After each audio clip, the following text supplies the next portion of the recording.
Sallallahu ala Muhammad sallallahu alaihi wasallam. Sallallahu ala Muhammad sallallahu alaihi wasallam. Hatamu zulman la. A'udzubillahi minasyaitonirrajim. Bismillahirrahmanirrahim. Alhamdulillahi rabbil alamin. Nahmaduhu wa nasta'inuhu wa nastahdihi wa nastaghfiruh. Wa na'udzu billahi min syururi anfusina wa min sayyiati a'malina. Man yahdihillahu fala mudhillalah wa man yudlilhu fala hadiyalah. Salatan wa salaman ala habibina wa syafi'ina wa zukhrina wa maulana Muhammad sallallahu alaihi wasallam wa ala alihi wa ashabihi wa man tabi'ahum bi ihsanin ila yaumiddin. Amma ba'd. Alhamdulillah, pada petang ini kita masih lagi diberi kesempatan oleh Allah Subhanahu Wa Taala untuk bersama-sama meneruskan perbincangan fiqh muslimah yang kita bincangkan berkenaan dengan haid, dibawa oleh TV Harap Lubna Kru, yang insya-Allah kita sama-sama mengambil istifadah, mengambil manfaat daripada perbincangan kita yang kali ini adalah siri yang ke-12. Insya-Allah kita mohon pada Allah Subhanahu Wa Taala memberikan kefahaman kepada kita, memberikan kefahaman dan seterusnya dapat kita kongsi dan kita sebarluaskan manfaat ilmu yang kita tahu berkenaan dengan haid, yang insya-Allah kali ini kita akan bincang dan masuk bab yang kedua berkenaan dengan darah dan pembahagiannya. Pada siri yang ke-11 dulu kita telah bincang secara mukaddimah, pengenalan berkenaan dengan keadaan darah, sifat darah yang melibatkan sama ada darah tersebut kuat ataupun darah tersebut lemah. Perbincangan ini merupakan perbincangan yang penting kerana ianya ada kaitan dengan apabila kita bincang berkenaan dengan istihadah pada siri yang akan datang. Kerana untuk menentukan darah tersebut sama ada darah haid ataupun darah istihadah, maka kita kena refer, kita kena rujuk keadaan darah tersebut.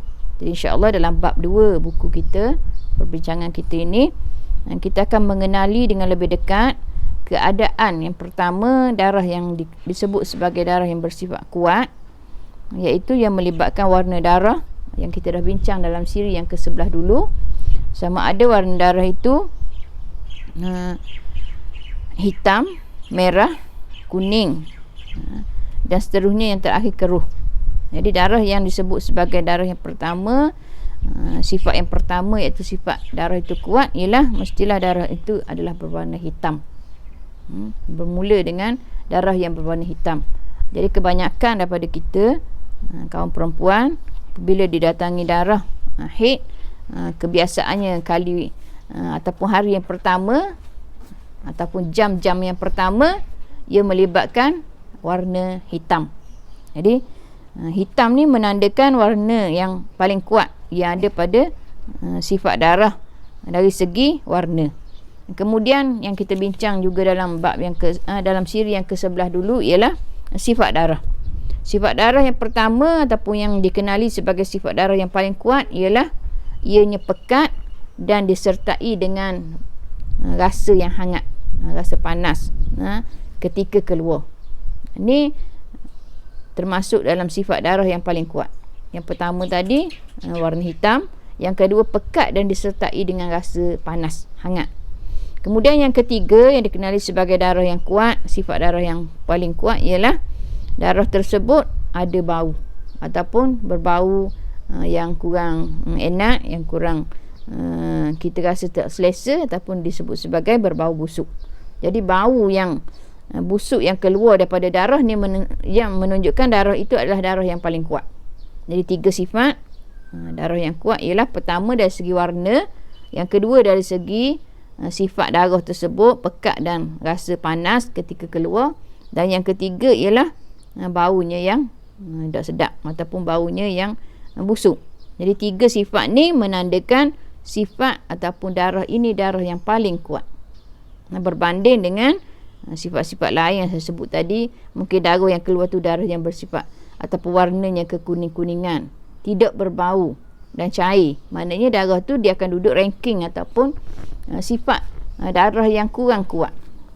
Jadi penentuan ni berdasarkan kepada keadaan darah yang saya sebut tadi. Kemudian pembahagian darah yang kuat ni ada kalanya dari segi warna, ada kalanya dari segi kepekatan, dan ada kalanya dari segi bau. Mungkin darah yang keluar tu tidak berwarna hitam tapi berbau kuat, pekat, panas. Jadi ia termasuk mempunyai dua sifat. Daripada sifat yang kuat tadi, maka ia adalah lebih kuat daripada jenis darah ataupun sifat darah yang lain yang hanya berbau tapi tidak pekat, tidak ada rasa panas, dan warnanya warna kekuning-kuningan. Jadi step tu ataupun tahap kita nak letak ranking darah tu paling kuat ataupun sederhana kuat ataupun darah tu lemah, mengikut sifat-sifat yang saya sebutkan tadi, berdasarkan pertama warna, yang kedua sifat, yang ketiga bau. Jadi huraiannya berkenaan dengan warna ni, sebagaimana saya sebut tadi, darahnya mestilah peringkat yang pertama darah tu berwarna hitam. Kemudian dia turun kepada yang kedua berwarna merah, yang ketiga merah ke kuning-kuningan ataupun kuning keemasan ataupun perang, yang keempat kuning, dan yang kelima keruh. Kuning bercampur dengan keputihan. Jadi ni peringkat yang peringkat warna darah yang kita boleh kategorikan kat mana ataupun peringkat mana darah kita. Sekiranya tidak melibatkan waktu-waktu istihadah ataupun masalah-masalah yang lain, kadang-kadang sifat darah ataupun keadaan darah ni kita tidak ambil perhatian. Tapi kita tak pasti kemungkinan kita terlibat ataupun keadaan darah yang kita alami dalam bulan tersebut, kemungkinan dia akan diselangi ataupun diikuti dengan keadaan darah yang lemah. Kemudian bilangan masa yang menyebabkan kita confuse, sama ada yang mana yang nak sebut ataupun nak kira sebagai haid, dan tempoh mana yang kita nak kira sebagai tempoh tu tempoh istihadah. Apabila mungkin melibatkan bilangan hari. Contohnya bilangan hari yang mula-mula kita didatangi haid dalam keadaan darah tu kuning, tidak berbau, kemudian tak rasa panas, tak rasa hangat. Tiba-tiba dalam tempoh 3 atau 4 hari selepas tu baru ada darah hitam. Jadi keadaan-keadaan seumpama ini perlu kepada kita cakna, kita perhati, dan mungkin perlu kepada catatan. Berapa hari yang mari darah yang kuning, ada cairan kuning saja, dan tidak berbau. Contohnya 5 hari. Selepas 5 hari barulah datang hitam ataupun keadaan darah tu hitam, berbau, dan dalam keadaan pekat. Jadi yang 5 hari yang awal tadi kemungkinan bukan haid, tapi kita dah tinggal solat. Kita dah tinggal solat sebab kita ingat waktu tu dah waktu haid, waktu yang lazim bagi kita kedatangan haid. Tiba-tiba bila 5 hari selepas tu baru mari yang pekat, dan 5 hari selepas tu ataupun kira hari yang ke-6 tu dimulakan dengan darah yang hitam, maka berterusan sehingga contohnya 13 hari hitam, pekat dan berbau. Maka 5 hari yang pertama yang kita tinggal tadi dikira istihadah, hitam dan pekat yang hari yang ke-6 sehingga hari yang ke-13 tu barulah dikira darah haid. Jadi ni penting sebab kadang-kadang kita tak tahu, sebagaimana yang kita bincang dulu, keadaan emosi kita, keadaan hormon kita, keadaan pemakanan kita, dia sangat mempengaruhi keadaan haid kita.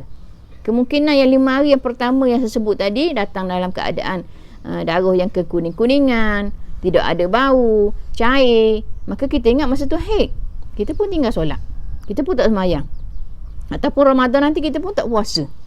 Tiba-tiba hari yang ke-6 baru datang yang hitam betul. Jadi dah hitam ni dia berkekalan sehingga 13 hari. Maknanya bulan tu 18 hari seolah-olahnya kita haid. Jadi yang 5 hari yang pertama tu bukan, tidak dikira haid. Jadi yang tu kena qada solat. Yang kita tinggal 5 hari yang kita ingatkan haid tadi kena tinggal sebab keadaan ataupun sifat darahnya adalah darah yang lemah. Ini penting kita memahami kat mana ataupun takat mana, hari mana yang kita didatangi haid yang ataupun darah yang bersifat lemah, maka dia akan kena ganti ataupun tertolak, terhapus dengan datangnya keadaan darah-darah yang sifatnya lebih kuat. Ini penting perbincangan berkenaan dengan pembahagian darah, kita kenal sifat darah. Kemudian contoh yang kedua yang dibawa sini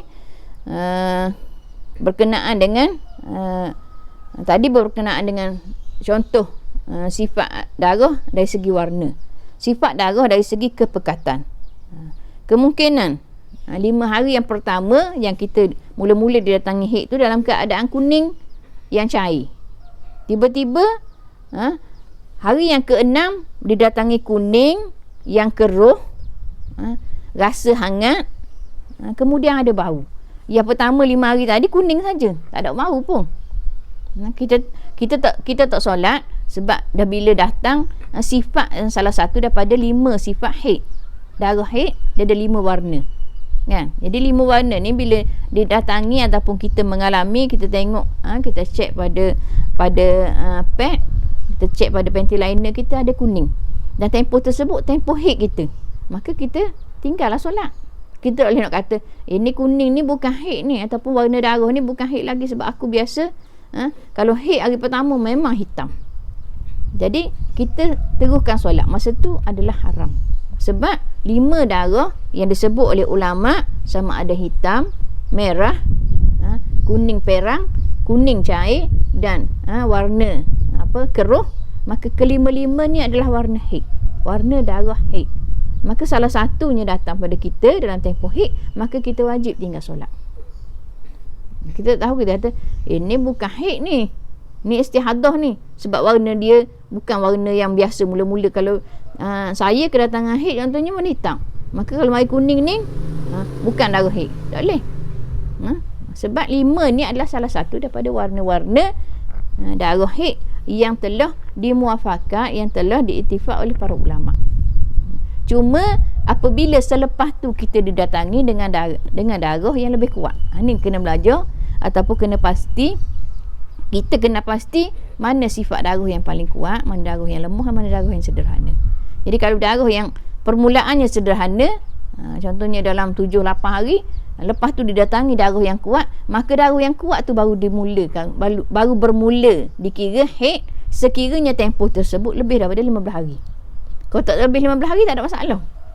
Sebab kita sekarang ni, suasana kita ni, remaja sekarang, wanita sekarang ni kadang-kadang sebilangan besar daripada kita, bilangan mereka didatangi haid ataupun campur dengan istihadah tu kadang-kadang memang melebihi 18-20 hari. Jadi dia kena alert dengan sifat darah. Sebab kemungkinan darah yang pertama yang ditinggal peringkat awal dalam 7 hari yang pertama tu adalah bukan darah haid. Sebab apa? Dah di-cover dengan kedatangan darah yang lebih kuat selama 10 hari lepas tu. Jadi yang 7 hari yang ditinggal sebelum tu adalah darah yang darah istihadah, jika wajib diqada sembahyang. Kalau puasa memang kita qada lah kan. Tapi maknanya darah tu adalah darah bukan darah haid. Sembahyang yang ditinggal wajib diqada. Berbeza dengan sembahyang yang kita tinggal dalam keadaan kita haid. Yang ni dah kita maklum semualah. Jadi seterusnya sifat-sifat yang ada pada darah yang saya sebut tadi, pertama dari segi warna, yang kedua dari segi rasa tu, rasa panas, pekat, kemudian yang ketiga ada bau, merupakan kategori-kategori yang perlu diambil perhatian supaya kita sendiri kita kenal dari segi tahap darah yang datang. Sekiranya darah tu dah kuat, yang tempoh darah kuat tu adalah dikira, tempoh darah yang lemah ataupun sederhana tu akan tertolak dari segi bilangan hari haidnya. Kemudian jika berkumpul dua unsur seperti contoh warna dan sifat, hitam dan pekat, atau berkumpul warna dan bau, hitam dan bau busuk, maka darah ini adalah darah yang lebih kuat daripada darah yang mempunyai satu sifat saja, yakni berwarna hitam saja, atau pekat saja, atau berbau busuk saja. Jadi kalau ada dua sifat, contoh yang saya sebut tadi 3 sifat. Kalau darah tu darah yang kuat, ialah dia ada 3 sifat. Tapi kalau ada 2 sifat sahaja, maka dia dikira lebih kuat daripada darah yang ada 1 sifat. Contohnya, hari pertama hingga hari yang ke-7, dia didatangi dengan darah yang warna hitam, tidak berbau dan dalam bentuk cair. Kemudian hari yang ke-8 barulah bermula warna hitam dan busuk. Jadi hari pertama hingga hari ke-8 bukan haid. Kita nak tahu bukan haid, kita tengok selepas tu dia bersambung tempoh tu. Kalau yang kuat tadi tu bermula daripada hari ke-8 sehingga 10 hari. Maknanya hari yang pertama yang 1 hingga 8 tadi adalah istihadah. Dia wajib qada yang tu, dan hari yang dikira bermula haid pada dia ialah hari yang ke-9. Jadi dia kena catat dan dipastikan dia qada untuk hari yang pertama hingga ke-8. Yang dikira haid untuk dia adalah bermula daripada hari yang ke-9. Jadi untuk bulan tu kemungkinan dia kedatangan haid ataupun dia tinggal sembahyang tu banyak. Tapi yang pertama, yang awal tu kena qada. Sebab apa? Sebab darahnya tak kuat. Darah yang terakhir lebih kuat. Ni untuk sebagaimana saya sebut tadilah, dari segi masalah apabila bersambung masa tu melebihi 15 hari. Kalau dalam 10 hari tak ada masalah, kan? Mungkin darah yang kita kata darah yang tak kuat tadi, darah yang kekuning-kuningan ataupun hitam saja, hitam dalam keadaan cair dan tidak berbau, contohnya 5 hari. Kemudian habis 5 hari mari lagi darah yang hitam dan berbau. Maknanya selepas 5 hari darah yang lebih kuat. Tak ada masalah sehingga habis 10 hari, maka darah tu pun berhenti. Kita pun mandi wajib. Jadi untuk kita pada bulan tu dikira 15 hari kita didatangi haid dan tidak ada masalah. Nak kira yang 5 hari tu kira darah tak kuat, tak ada masalah. Sebab apa? Sebab cukup dah untuk kita 15 hari untuk bulan tersebut. Yang pertikaian yang saya sebut tadi tu, nak pastikan kita ni yang awal tadi tu istihadah, sebab darahnya tak kuat. Sebab apa? Sebab dah makan masa lebih daripada 15 hari. Jadi bila lebih pada 15 hari, yang awal dikira istihadah, yang akhir dikira haid. Yang awal yang kita tinggal solat, kita wajib qada. Tidak maknanya masalah ini mungkin agak lebih ringan ataupun lebih mudah difahami sekiranya di peringkat awal kita didatangi darah yang kuat dah 10 hari. Lepas tu 5 hari selepas tu ataupun habis dah tempoh masa hari yang kuat, hari yang ke-13, tiba-tiba mari darah yang tidak kuat, mari kuning saja tak bau, dan darah ni berpanjangan sehingga 10 hari pula. Jadi kita boleh lihat lah, darah yang kuning yang tak kuat tu 2 hari saja dikira haid. Yang lebih tu adalah darah istihadah. Yang ni mungkin dari segi masalahnya kita ramai kita dah faham. Sebab apa? Kita dah 15 hari dah. Yang timbul sikit masalah yang saya sebut tadi tu, sekiranya darah yang tidak kuat ni mari di peringkat awal, kan? Mari di peringkat mungkin hari pertama hingga hari ke-7, darah tu sifatnya tak kuat, cair, kuning, tak ada bau, tak rasa apa-apa. Bermula hari ke-9 baru mari hitam. Yang ni kita kena alert, sebab kemungkinan darah hitam ni akan ambil masa yang lebih lama. Sebab tu haid yang sebenarnya. Yang awal tadi tu adalah istihadah, yang melibatkan mungkin dari segi emosi kita ataupun haid ataupun rahim yang ada bermasalah dan seumpamanya lah. Yang penting kita memahami ataupun kita tahu sakat mana, hak mana kita wajib qada sembahyang sebab istihadah, dan cara mana kita wajib meninggalkan sembahyang. Sebab haid ni ataupun permasalahan yang melibatkan haid istihadah ni sangat kita nampak macam ringan, tapi ia melibatkan kefarduan solat. Ia melibatkan kalau kita dalam keadaan haid, kita ingat kita suci dah, kita dah mandi, tiba-tiba kita masih dalam keadaan haid, maka haram solat, maka haram baca Quran. Kalau yang melibatkan hubungan suami isteri pula, haram masa tu berjima dalam keadaan kita ingat kita mandi wajib dah, sedangkan kita masih lagi dalam haid. Sebab tadilah kita tak alert dengan sebab kita ingat cukup dah 15 hari. Padahal kita ada lagi darah yang hitam tadi, darah yang lebih kuat daripada darah yang awal. Kita pun mandi, kata cukup 15 hari dah Ustazah. Kan Ustazah kata 15 hari je. 15 hari sekiranya tak ada masalah. Darah tu darah yang sama je keluar. Tapi kalau darah yang dimulai dengan darah yang lemah, tiba-tiba diikuti dengan darah yang kuat, maka darah yang kuat ni diambil kira untuk tempoh haid 15 hari. Darah yang lemah tertolak.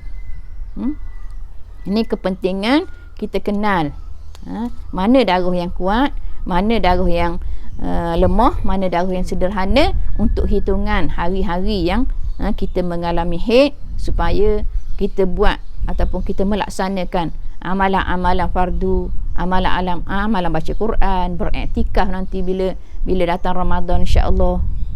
Kita nak buat amalan-amalan yang melibatkan kita dalam keadaan suci, maka kita perlu tahu, kita perlu cek, betul tak kita ni dalam keadaan haid, betul tak kita ni dalam keadaan suci. Kalau istihadah tak ada masalah. Maknanya dalam keadaan istihadah kita nak sembahyang, tapi dia ada tata cara dia lah. Ada cara niat wuduk bagi orang yang istihadah, ada cara untuk orang yang istihadah setiap kali nak menunaikan waktu sembahyang. Contohnya kena berwuduk, kena bersihkan walaupun tak nampak darah. Tengok pada bantal liner tak ada darah, tapi sebab dia tu dalam keadaan istihadah, dia kena bersihkan juga. Sebab mungkin dalam-dalam yang sikit-sikit yang ada yang berbaki, kita takut mengganggu ataupun menyebabkan solatnya ketika dalam keadaan istihadah ditolak oleh Allah Subhanahu Wa Taala. Jadi tu fungsi ataupun manfaat, kepentingan kita mengenali keadaan darah, sama ada darah itu darah yang kuat ataupun darah yang lemah ataupun darah yang sederhana, yang melibatkan 3 perkara yang saya sebut tadi di awal tadi. Warna, yang ada 5 warna, kemudian yang melibatkan sifat darah tu panas, pekat, dan yang melibatkan bau darah tu berbau busuk. Jadi insya-Allah moga-moga dengan perbincangan kita pada kali ini, kita lebih mengenali, kita mengetahui, dan insya-Allah kita boleh share pada sahabat-sahabat kita, pada anak-anak remaja kita yang kebanyakannya mereka, kalau kita tidak dedahkan, kita tak soal, kita tak tanya, kita tak cuba timbulkan persoalan, mungkin mereka rasa mereka dah faham. Jadi moga-moga perjumpaan ataupun perbincangan kita siri yang ke-12 ini mendapat manfaat di sisi Allah Subhanahu Wa Taala, diberi kefahaman oleh Allah, dan insya-Allah ianya menjadi ilmu yang boleh kita share, ilmu yang bermanfaat yang boleh kita sampaikan kepada sahabat-sahabat kita yang lain. Moga berjumpa lagi dalam siri yang seterusnya. InsyaAllah saya mohon maaf di atas segala kekurangan, dan sama-sama kita minta pada Allah Subhanahu Wa Taala kita dipertemukan dengan Ramadan pada kali ini, kita diberi kekuatan untuk mengisi Ramadan pada kali ini dengan keadaan yang lebih baik. Wabillahi taufiq wal hidayah. Assalamualaikum warahmatullahi wabarakatuh. Sallallahu ala Muhammad sallallahu